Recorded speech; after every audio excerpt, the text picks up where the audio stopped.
Escala en París, Aida Palau. Bienvenidos a todos a este programa de Radio Francia Internacional y France 24. Se acercan los Juegos Olímpicos de París, que se inauguran el próximo 26 de julio, y hoy hemos querido hablar de los mitos y realidades de las Olimpiadas a través de la historia del Comité Olímpico Internacional, el COI, que organiza estos Juegos y que ejerce un gran poder en el deporte mundial. ¿Sabían, por ejemplo, que la llama olímpica no viene de la tradición griega, sino que es una invención nazi, y que los Juegos Olímpicos estaban vetados a obreros, mujeres y, como los llamaban los gentlemen del Club Selecto del COI, a los indígenas? ¿Sabían que al principio los atletas que participaban no lo hacían por países? Pues de todo esto y mucho más vamos a hablar en esta escala en París con el historiador francés Patrick Clastres. Patrick, muchísimas gracias y bienvenido. Buenos días, Aida. Bueno, usted es profesor en la Universidad de Lausana, en Suiza, que es justamente sede del COI, y sus trabajos de investigación se centran sobre todo en la historia y la geopolítica del deporte internacional y en sus élites, ¿no? En los que mandan. Sí. Y está a punto de publicar un libro que se va a llamar, si no me equivoco, Historia Global de los Juegos Olímpicos, 1894-2024, y otro también sobre un personaje clave en toda esta historia, que es el barón Pierre de Coubertin, fundador del COI, y que lo presidió de 1896 a 1925. Bueno, de Coubertin era un hombre muy elitista, no le gustaban las aglomeraciones, no quería ver a mujeres ni a obreros compitiendo, ¿no? Desconfiaba mucho de las empresas, de la prensa. Si hoy levantara la cabeza de Coubertin y viera en qué se han convertido los Juegos Olímpicos que él ideó, ¿qué cree que diría? No es tan fácil para un historiador hablar en el lugar de un personaje que murió en 90-37. Pero este barón francés era al mismo tiempo muy moderno y muy del pasado, y más del pasado medieval que del pasado griego, que no conocía muy bien.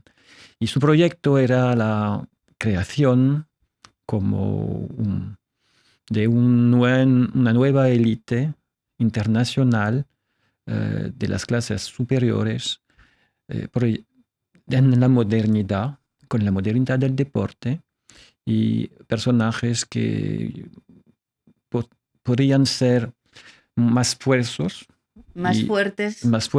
y con una actividad intelectual superior para gobernar el mundo al final y encontrarse en el campo de deportes para la paz internacional.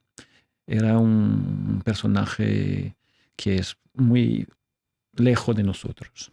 Un poco en la tradición anglosajona, ¿no? Sí. Estudiar y ser muy buenos en los deportes, Sí, ¿no? Sí, era el modelo, sí. Al principio los atletas no competían por países. ¿Cuándo cambia esto? El cambio fue en 98 en Londres. En 1908. Sí. Y porque a este momento los gobiernos estaban interesando en el deporte para el uso diplomático y para producir potencias y mostrarlas, ¿no? Y mostrarla y influencia. Pero antes solo los atletas eran inscritos por el club o a título individual. Y es un cambio muy importante porque es una nacionalización del deporte internacional, y ahora tenemos que probablemente ir detrás para conocer otra periodo de transnacionalización, porque el nacionalismo deportista pone problemas para la organización. Sí, porque ahora nos fijamos mucho en el medallero, ¿no? Yo qué sé, Colombia tantas medallas, Sí. España tantas medallas, Francia tantas, es una competición. O sea, ¿usted piensa que sería mejor dejar atrás este periodo tan largo en el que compiten los deportistas por naciones y hacerlo a título individual para evitar problemas diplomáticos de exclusión, o por ejemplo que los rusos no puedan competir bajo la bandera rusa? Eso es. El Comité Internacional es capaz de de decir no marcas comerciales en el Estadio Olímpico, y podría decir lo mismo para las naciones, los símbolos. Y porque es la única solución para hacer que los Juegos Olímpicos son un lugar de un movimiento de paz. La política está dentro de los Juegos desde el inicio, desde Atenas en 809 y 6. Le quería preguntar también por otro símbolo que creemos que es griego, ¿no? Que viene de la antigüedad porque es como muy bonito, ¿no? Muy vistoso. Pero no lo es. En 1936, en los Juegos Olímpicos, se introduce la llama olímpica. Si es una tradición que venía de los nazis, porque fueron los Juegos de Berlín, y no de la antigua Grecia, ¿por qué se ha mantenido? Por los nazis era una manera de haber una relación con la griega antigua. Con la Grecia antigua. Sí, que era un vehículo, era una relación muy racista, en efecto. Y para el sello, desde la Segunda Guerra Mundial, ellos eran por parte nazis. Y la comunidad internacional ha intentado excluir unos, pero no lo ha realizado porque había la Guerra Fría. Y desde este tiempo el sello, el Comité Internacional, no ha cambiado nada y la ha conservado. Y es un problema y lo saben. Y el narrativo es decir que fue griego, entonces que fue nazi. O sea, que cambian la historia, transforman la historia. Y no es buena comunicación de transformar la historia, en facto, porque los factos están aquí y la gente lo sabe. Bueno, el COI tiene muchas reglas, pero se las salta según le conviene. Por ejemplo, hay criterios para decir si un deporte se convierte en disciplina olímpica o no. ¿Qué entra en juego, por ejemplo? Si hay un deporte que va a tener mucha audiencia, lo metemos aunque no tenga los criterios que estipulan las reglas del COI. Si es un deporte que lo hace un país que tiene mucho poder en ese momento, también se incluye. Por ejemplo, el judo se incluyó en Tokio, ¿no? En 64.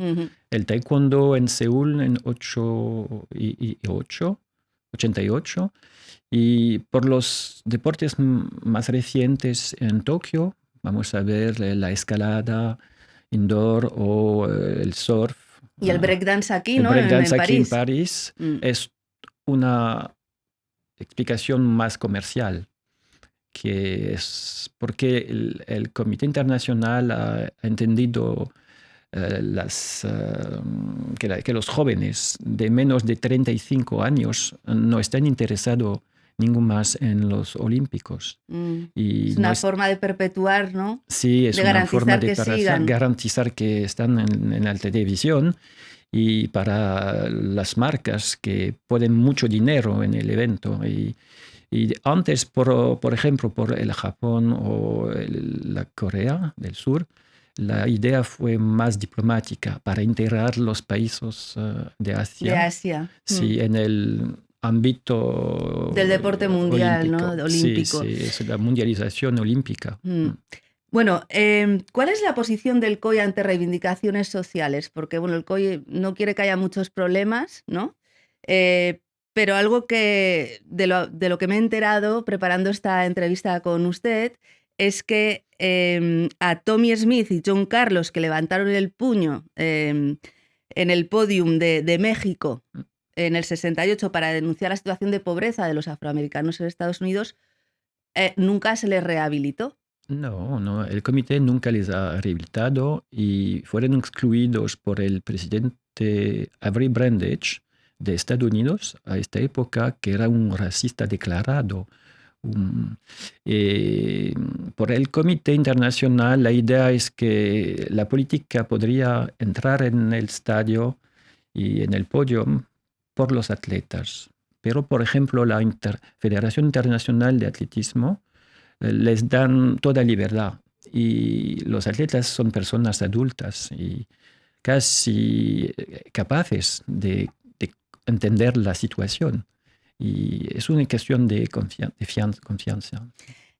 Usted hablaba antes de que introducir deportes como disciplinas olímpicas es una manera de garantizar que los Juegos Olímpicos interesen a las nuevas generaciones. Sí. Yo le quería preguntar, ¿usted cree que los Juegos Olímpicos pueden estar en peligro?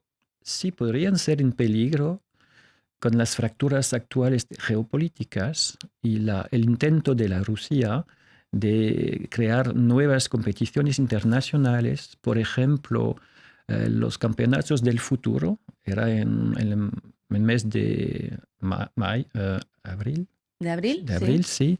Y en junio hay las competiciones de los BRICS y en septiembre de la cooperación de Shanghái. Y es una posibilidad que el mundo se divide en dos partes, los Juegos Olímpicos por las democracias y los otros para los países más autoritarios. ¿Podríamos decir que estamos en el momento en que más peligro tienen los Juegos Olímpicos o no? En la historia hubieran peligros, ¿no? Por ejemplo, los boicots de Moscú en 80, de Los Ángeles 84, pero ahora tenemos una otra guerra fría que es muy diferente, pero es un peligro para los Juegos Olímpicos. Se debe decir que cada vez el Comité Internacional es en capacidad de soluciones. Vamos a ver, pero a este momento es muy diferente porque hay la globalización y jamás en la historia contemporánea unas relaciones entre los países nuevos así fuertes no hay. Han sido tan malas, ¿no? Sí, en la historia reciente. Es muy reciente y o sea, muy diferente. ¿Qué peso puede tener en estas Olimpiadas los conflictos Rusia-Ucrania, Israel-Hamas? Por la primera vez el Comité Internacional ha definido unas reglas muy duras para la Rusia. Por ejemplo, no equipo colectivo, porque simboliza la nación. Para los atletas, no símbolo nacional. Y más que todo, la verificación si no son empleados por el ejército, la policía, secretos. Los servicios secretos. Es muy nuevo. Y por eso quizás Vladimir Putin podría decidir que la equipa rusa no podría ir a París. Habría consecuencias. Muchísimas gracias, Patrick Clastres. Ya no nos queda mucho tiempo, gran especialista de la historia de los Juegos Olímpicos, y esperamos con impaciencia la publicación de esos libros. Muchas gracias. Muchas gracias. Y gracias a todos ustedes por habernos acompañado. Ya saben que también nos pueden seguir por internet en rfimundo.com y en france24.com. Hasta pronto, amigos.